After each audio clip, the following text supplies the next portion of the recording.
علاقې کې 300 پول یو ټیم دپاره سیکورټي ورکولی شي نو 184 استادان دومره غټه خبره دی په یوې علاقې کې چې مشرانو دپاره یو سیکورټي اهل کار ورکولی شي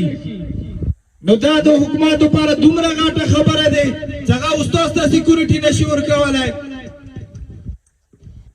مونږ د علاقې کې هر هغه واقعات هغې ته علاقې څخه بدامني رسي که هغه د ترې منګال د سکول خبره وي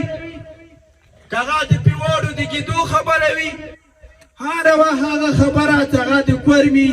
بچای وچني چې هغه د کورمي عادي جوړوي چې هغه د کورمي کونډې جوړوي چې هغه کورمي کې اعتماد راوړي چې هغه د هر یو مسلک ولاوي غندنه یې کوو پر زور مزاماتي کوو اول بیا حکومت ته ویلي دي چې دا رقم خلک رکوړې کول پکار دي خو دا هم د ریاست یا د افسرانو ذمهوري دی دا د استاد یا د سټوډنټ ذمهوري نه دی خو نه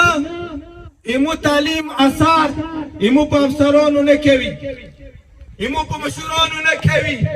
مونږ لا تر اوسه هم د جنګ ته لمنې وایو تاسو د کتاب روړی بستې ته نه کولواوې تو څنګه ته په کیلو بستې ته تو چولې دي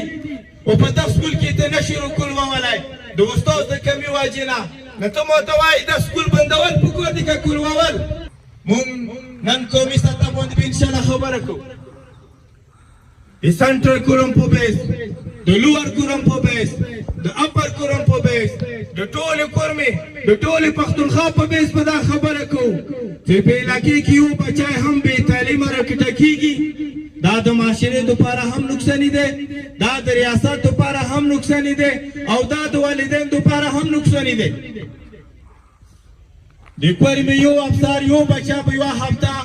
سکول ته غیر حاضر پوتې نشي کېدلی نشي چې د ډي سي بچی 2 ورځې غیر حاضر شي د بیماري په وجې هم او زموږ د علاقې 37 سکولونه باندې اوسه پرې د چا پروا نشته دی زموږ د علاقې 184 استادان نه رسي اوسه پرې چاته دې خبرې پار نشته دی که کومه واقعه کومې علاقې کې وشي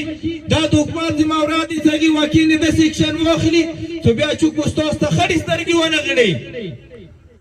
خو دا شی دا یې نه کوي مونږ دا یایو ټولو کورمیوالو ته چې باید اهل تشیع استاد د اهل سنت علاقې کې ډیپټي وکړي اهل سنت سټوډنټ دې تیار کړي مونږ کورمي ته یایو چې اهل سنت استاد د لاړ شي په اپر کورو کې د اهل سنت سټوډنټ دې تیار کړي